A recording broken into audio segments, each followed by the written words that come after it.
Welcome to Nasdaq Trade Talks, where we meet with the top thought leaders and strategists in emerging technologies, digital assets, regulatory landscape, and capital markets. I'm your host, Jill Malandrino, and joining me on the desk at the Nasdaq Market site is Cabasso and Chris Dearborn, managing directors on the Nasdaq Market Intelligence Desk, Chris Englebert, founding partner and CIO of Englebert Investment Advisors, and Steve Quirk, Chief Brokerage Officer of Robinhood. We're here to discuss retail trading trends and investor behavior following what's been a volatile end to the first quarter of 2025. It's great to have all of you guys with us as always. Q, talk about March Madness, right? March Madness. March Madness. Now that we're into April, based on the data that you're seeing over at Robinhood, how were retail traders digesting this environment? If you think about the retail, and maybe I'll just quick give a summary of what our customer base looks like, because it's probably pretty informative on how they behave, particularly when we see volatility. They're quite young, so average age is just over 30. 25 million customers, half of them are first-time brokerage customers. So I bring that up because if you think of the markets that they've experienced, when they've experienced downdrafts in the market, they've been rewarded by stepping in and purchasing, especially in the names that are really beaten down. And that goes all the way back to COVID. So what we saw initially was people stepping in and taking advantage of what they thought were attractive prices. But now I'd say it's tempered a bit. Because I think that there's less certainty that they understand what's really going to be the ramifications of all the things that are happening with tariffs or whatever it is that geopolitically is happening. So we've seen more of what I'll call a balance, between buying and selling, and that even applies to the the Mag 7 and all the most popular names. The most popular names in the market are the most popular names at Robinhood, generally speaking. So like the Teslas, the Nvidias, the Amazons, and everything associated there. And Chris, it's interesting. We've spoken about this before, where I'll even call it before COVID, but since the financial crisis, there was so much liquidity in the system. There is a generation of investors and advisors, for that matter, that have not advised or invested through a prolonged period of volatility. Right, you're absolutely right, Jill. So I'm going to kind of make a call here now. We talked about this a couple of years ago. Everybody's really focused on the Mag 7 stocks. It's been the trade to be in. You bought them in 2022 when they were beaten down. You're rewarded for holding them. Very similar, and obviously the younger investors need to go back to the 60s and 70s and look at the Nifty 50. There was periods of time where the Nifty 50, the one decision stocks were bought, they rallied, people made money. Well, then they sold off. They recovered, then they sold off, and eventually that money dissipated and went to other areas of investments. Same thing we think is happening with the Mag 7, that the peak might have been January of 2025, because in the last downtrend, those names have been hit very hard. The charts do not look good. I would not be surprised to see some good snapback rallies, but again, the amount of money that's flowed into those Mag 7 stocks has been generational, and at some point, when the returns aren't there, younger investors are going to realize that they might be sitting on dead money for 2, 3, 4 years. Yeah, but Chris, I mean, every generation goes through a learning experience such as this. So this is when you see innovation come out of more volatile environments. This is when, lessons are learned. Even if you think about the composition of the S&P 500 as an example, it was heavily weighted to energy and financials, let's call that 20 years ago. Now it's largely tech. So there's going to be a natural evolution. The evolution continues to happen when you look at investors making choices with their money. You've made money in a certain sector, a certain area, a certain space, whether it's Bitcoin, whether it's the Mag 7, whether it's any of the other items that come up, and now you're looking for the next meal. And the question is, what's the next meal going to be? The indexes always have evolution coming through, especially when companies start to lose their market cap, they have to get taken out, they lose their business lines, and that changes. And that's just the evolution of business. With the retail investors being so involved in the marketplace since COVID, really Robinhood kind of revolutionized that, and COVID just kind of moved it ahead a lot quicker. It would have got there.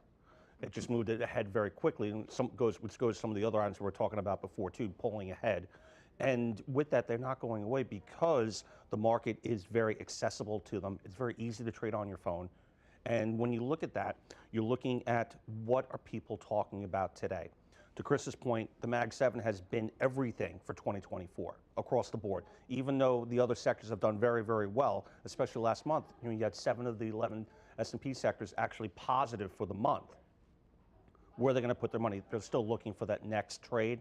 And whether it comes into mid caps, which is actually a good space to be in right now, whether it starts to look to industrials as we start to build up here in the United States a little bit more onboarding manufacturing, whether it turns into restaurants, consumers, it's going to find out. We still need to find out what happens politically with the tariffs and other items. But once that starts to straighten out, maybe 6 to 8 months down the road, the Mag 7 may not be the trade that these people start to flood into. Right, anymore. but you know what, Max?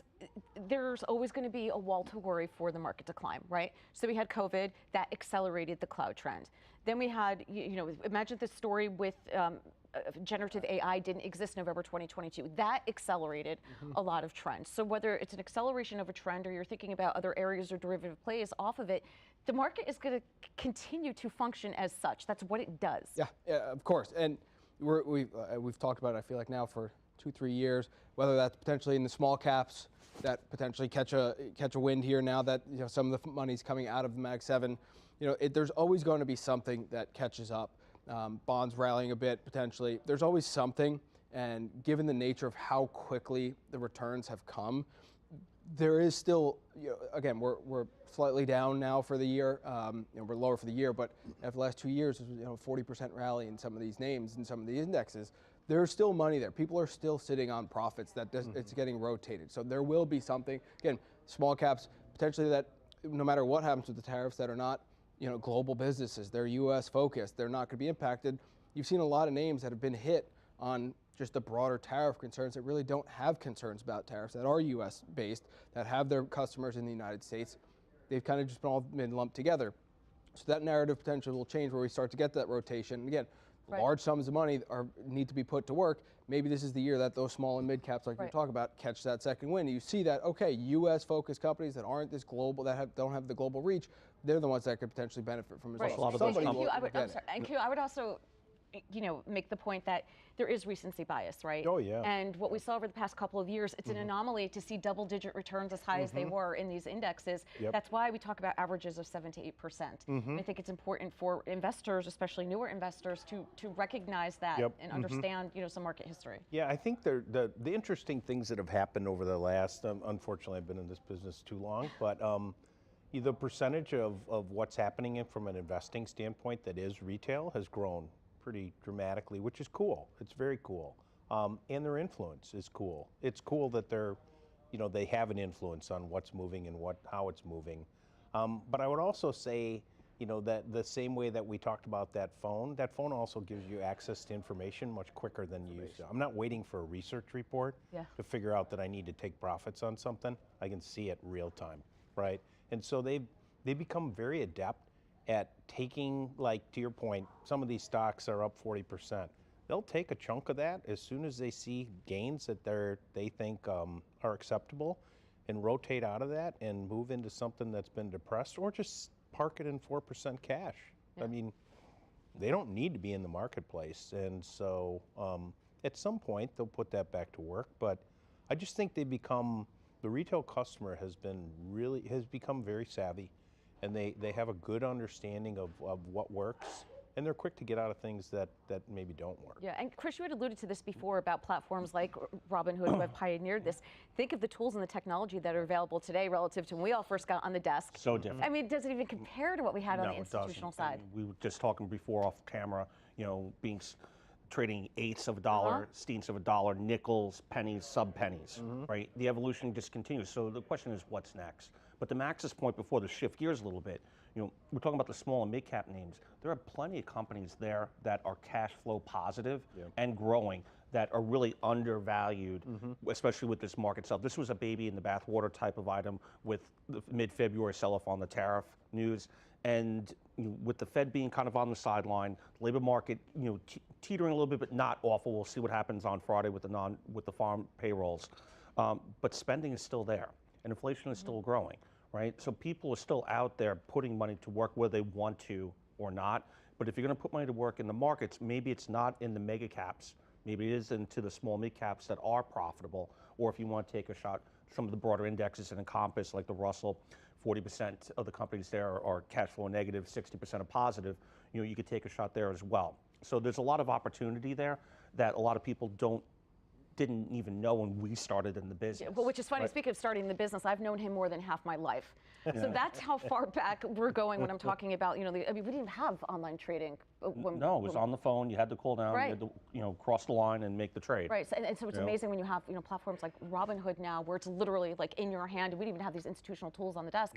But Chris, what I think is interesting, especially with the more savvy traders these days, they're always looking for that needle in the haystack. So this could be an exciting time for them to think more about not necessarily timing the market or buying the dips, but finding those needles. Right, and Jill, you make a good point, and I like what's going on with Robinhood, because obviously, the democratization, it used to be big institutional pension funds, and they were always doing everything, but I always come back to my sports analogy, and I think what's going to happen with this current generation of investors is that whenever you look at a sporting event, basketball, football, baseball, et cetera, there's all kinds of coaches on the sideline. We have more coaches for everything from quarterback coaches to first base coach, whatever the sport is. You have all these coaches, and we see a lot of younger investors come in going, hey, I got started on Robinhood. What are you seeing as a senior advisor? What's your take? And they don't have the knowledge base to frame what's going on in the U.S. economy. So, for example, 2018, January, February 2018 was the last time we had the Trump, tariff tantrum. Market was down 12%, bottomed on April 2nd, and turned right around and proceeded to rally. So, you almost have to be a student of history in order to say, here's where the next opportunities are. And again, I think it's coming more quickly, which is good, but one of the things I always caution people about is that when they're trading their own money or trading their own account, is they can make a lot of money quickly. They can also blow themselves up very quickly too. And the question is going to be, how does this next generation of investors avoid the blow-ups, from leveraged products, high beta stocks, et cetera, and maybe they need a coach helping them on the sidelines. And Max, Chris makes a great point, and we've spoken about this, on one of these segments before, that we knew for 2 years tariffs could be coming, right? So December 18th, when you got that 20% drop, we saw some volatility. Perhaps ripping the Band-Aid off as 2.0 took place, and you kind of flush it all out of the system, makes you wonder what those opportunities look like on the other side as well. Yeah, for sure. I mean, that's the whole talk has been just this uncertainty. Once it actually gets flushed out, I think that's why today at 4 o'clock will be kind of a big moment. We have such bearish and negative sentiment. We're not really seeing it with the market in the sense of people actually trading it. You're not seeing vol go through the roof. It's actually started to decay. You see these kind of spikes in the morning of vol, and then they really decay throughout the day, and the market starts to rally. But it's been a lot of just talk and sentiment, it seems like, about the tariffs. But again, let's see what happens in a month or two, if anything is actually still in play. But again, we have this big event at 4 o'clock. I think the talk has been louder than the action in terms of the market of what's actually happening. You just hear a lot more about it. Yeah. But you haven't really seen this a big wave down either in the market. It's been kind of this slower, trickling down. We have a couple of down days that are a bit sharper, but we haven't seen a big flush out. Again, I think 4 o'clock. There's been no capitulation. I think the 4 o'clock announcement, we'll see what It could be what a the sell outlook the news. looks like. But Buy the news kind of event, Steve. I mean, there's so much negativity out there. I think you guys are like one important point that is. I'm going back to this phone again. I can't get off this phone. Yes. Like my kids. The other thing that does is give you access around the clock, and now we have 1,000 symbols that trade around the clock. This is happening right as the market closes. Yes. When the person dings the bell, right? That's not really when the market closes. The market doesn't need to close, right? So if I have market moving news, which is going to happen probably all night because they'll analyze everything that happens, and you're going to see moves in individual names, in indexes, in everything, currencies, everything. And being able to either hedge or take advantage of those opportunities around the clock is something that we deliver to people because they don't want to wait till tomorrow morning to take advantage or hedge themselves. That's not going to help them.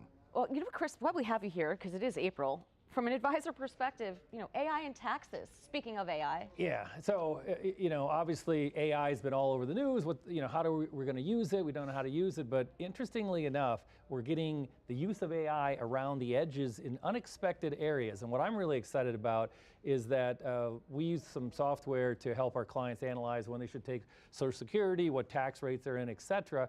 Well, all these software products are being updated where you can literally take your 1040 form, PDF it, scan it in, the AI will read your PDF of your tax return and say, hey, Jill, here's what happens to your taxes if you increase your 401k contribution or if your spouse makes an IRA contribution. Now, as an advisor, we preach doing this all the time, and people are kind of like fuzzy on the math. They're like, what does it mean? And they don't really understand what it means until the next year when they're doing their taxes. But if we can analyze, and again, we're not trying to take business away from CPAs, what we're really trying to do is create a strategy for somebody to maximize their retirement in the future. And if we can provide a tool where like, hey, Jill, if you put an extra X dollars in your 401k or IRA, it's going to save you these are the dollars it's going to save you. And so we're very excited about that trend, helping the advisor help the client, because obviously the tax code is unbelievably complicated.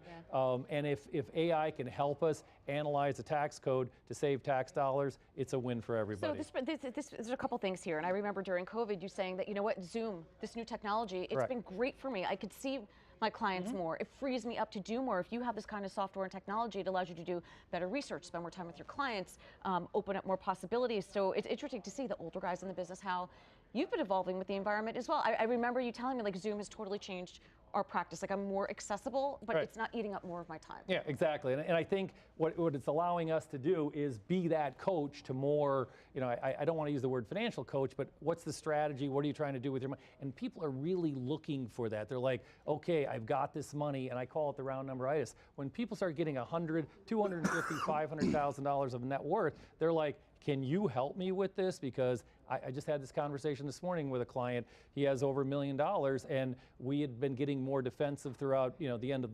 2024, and he thought that he didn't have enough, playing defense with bonds. He's like, wow, I'm really surprised. This is great, and that's very fulfilling as an advisor when your clients realize, what you're doing with their portfolio to help them achieve their long-term goals. Yeah, and that's a great point that you make. And the two of you are about to wrap up here, so keep these at about 30 seconds each. But you deal with Nasdaq-listed issuers or other companies that list on our exchange.